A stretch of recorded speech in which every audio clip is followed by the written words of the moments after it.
नया टॉपिक है horizontal projectile. जिस तरह ओब्लिक प्रोजेक्टाइल का पूरा डिटेल आपने पढ़ लिया, इम्पोर्टेंट केसेस भी पढ़ लिए, एमसीक्यूज भी कर लिए, सब कुछ डिटेल से पढ़ने के बाद अभी हमारे पास आ रहा है हॉरिजेंटल प्रोजेक्टाइल। हॉरिजेंटल प्रोजेक्टाइल वही प्रोजेक्टाइल है, द प्रोजेक्टाइल। प्रोजेक्टाइल किसे कहते हैं? What is projectile? वो बॉडी जो प्रोजेक्टाइल मोशन करती है। The projectile that is thrown horizontally from some height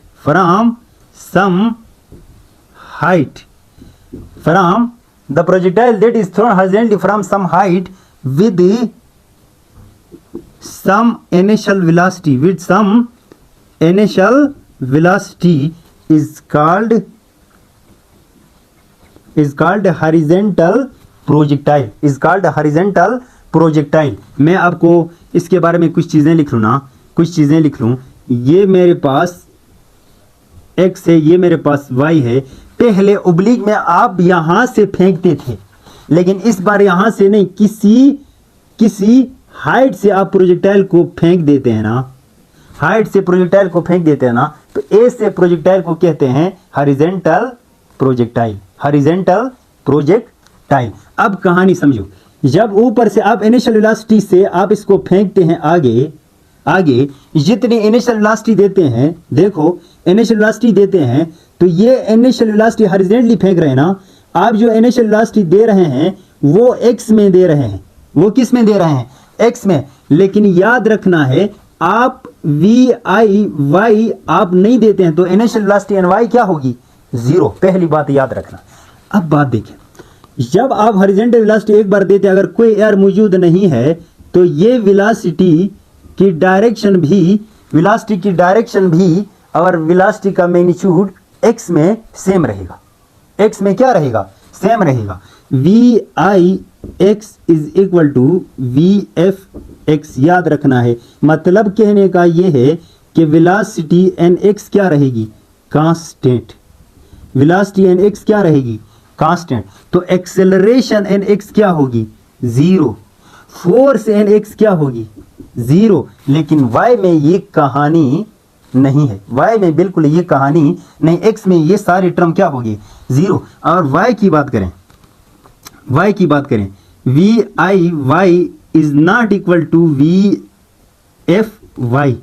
इसका मतलब वी चेंज होगी, वी कांस्टेंट नहीं रहेगी। जब वी कांस्टेंट नहीं रहेगी तो ए एक्स भी क्या रहेगी? ए एक्स कांस्टेंट नहीं, ए एक्स आपके पास क्या आएगी? ए एक्स क्या आएगी? जी।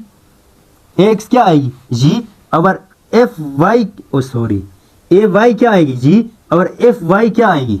We Y change, A Y G, और एफ वाई आपके पास ग्रेविटी आएगी। वही कहानी उठा के यहां चस्पा दो जो ओब्लिक प्रोजेक्टाइल में पड़ा था।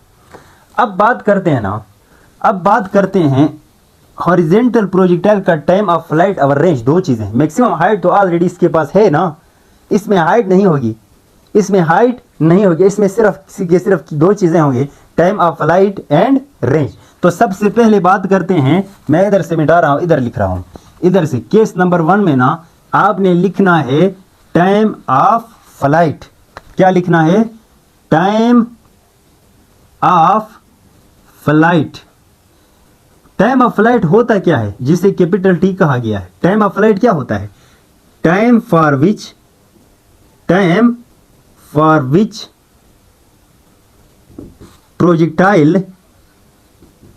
projectile remains in air is called time of flight। यहां से लेकर यहां तक टकराने में जितना टाइम लगता है उसे कहते हैं टाइम ऑफ फ्लाइट। मैं इसको डेरिवेशन देता हूं, इसका मैं डेरिवेशन देता हूं, जरा देखें, इसको प्रूफ करते हैं। अच्छा, आप बताओ मैं कौन सा इक्वेशन पढ़ा? इनिशियल वेलोसिटी दिया हुआ है, एक्सेलरेशन दिया हुआ है, क्या क्या दिया हुआ बताओ? Initial velocity initial velocity, initial velocity दिया हुआ है। इनिशियल वेलोसिटी किस में दिया हुआ है? वी आई वाई, वी आई वाई, समझ आया? इनिशियल वेलोसिटी मैं वाई में निकाल रहा हूँ क्योंकि ऊपर से सारे सिस्टम नीचे आ रहा है, वी आई वाई। अच्छा, फिर आपको और क्या दिया हो? आपको दिया हुआ है, आपको क्या दिया है? और आपको क्या दिया है? आपको दिया हुआ है एस एक्स, और एस एक्स आपके पास क्या, s y, sorry s y दिया हुआ है। एस वाई मतलब ऊपर से नीचे आ रहा है, तो वर्टिकल मोशन देखेंगे हम। क्या देखेंगे हम? क्या देखेंगे इसका क्या देखेंगे? वर्टिकल।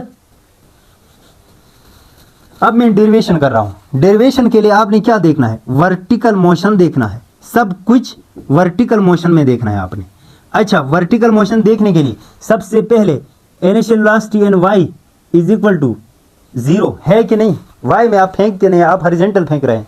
दूसरी बात, एस वाई बताओ, एस वाई आपके पास एच है कि नहीं? एस वाई आपके पास क्या है? एच है ना? अच्छा, एस वाई आपके पास क्या है? एच है। अच्छा, और क्या है? और टी आपके पास टाइम ऑफ फ्लाइट है ना? अब फार्मूला पुट कर दें, acceleration N Y is equal to G है कि नहीं? ये कुछ दिए हुए हैं। अब फार्मूला पुट कर दो। फार्मूला क्या पुट करेंगे? मैं यहां से मिटा के यहां लिख रहा हूं, जरा देखिए।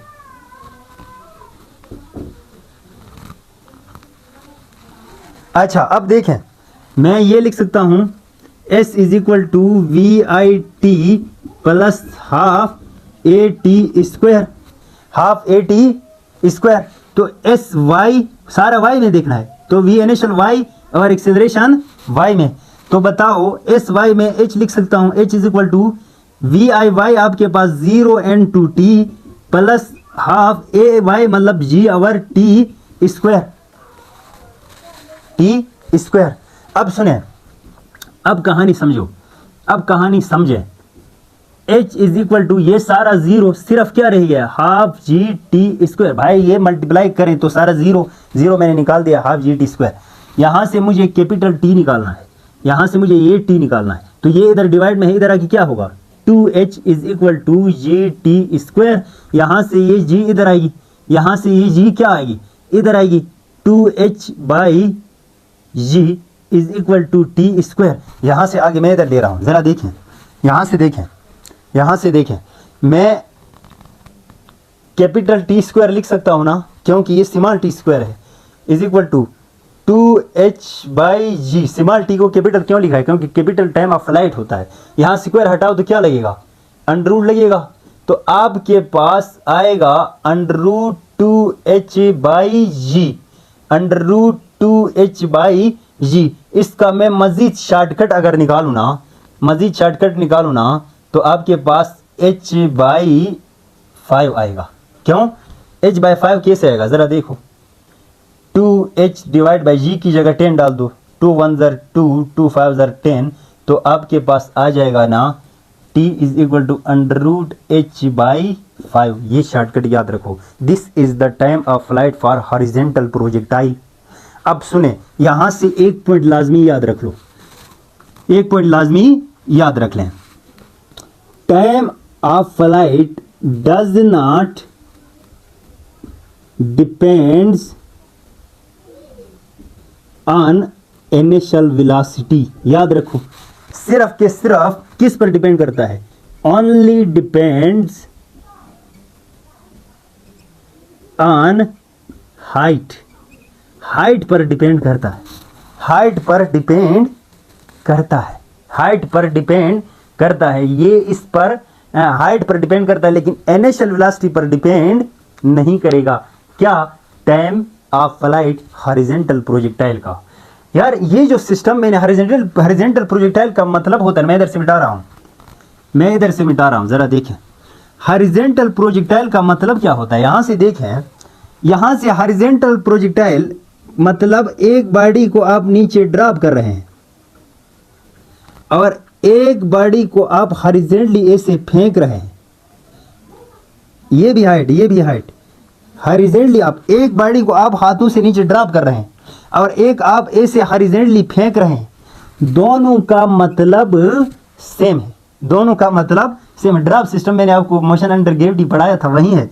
अच्छा मैं क्या लिखूं ज़रा देखो, मैं ये लिख सकता हूँ horizontal projectile is same, horizontal नहीं, time of flight is same for horizontal projectile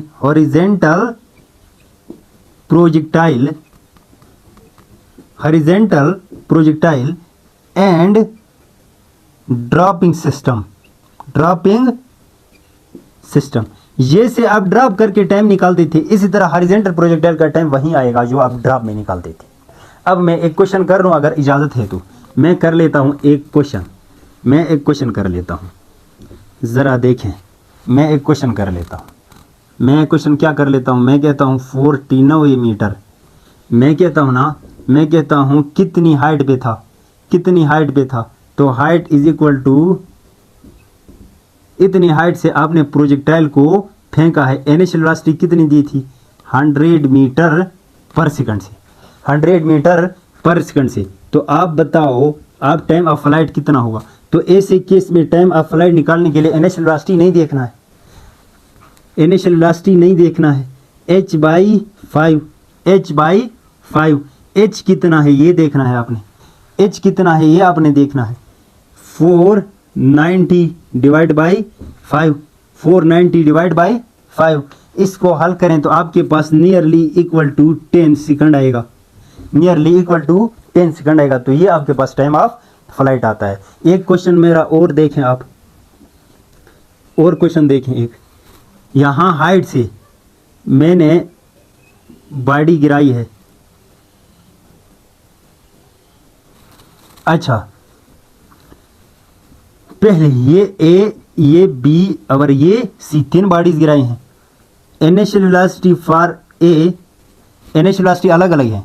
initial velocity for a is equal to 10 metre per second. Initial velocity, यार कहाँ लिख लूँ, मैंने प्रोजेक्टाइल गिराए हैं, ज़रा देखें हाइट से। इसको मैं कहता हूँ ए, इसको मैं कहता हूँ बी, इसको मैं कहता हूँ सी।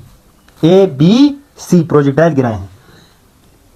इनिशियल वेलोसिटी ए, जिससे ए को मैंने गिराया है, जिस वेलोसिटी से ए को गिराया नहीं है, हॉरिजॉन्टली फेंका है, ए को 10 मीटर पर सेकंड से।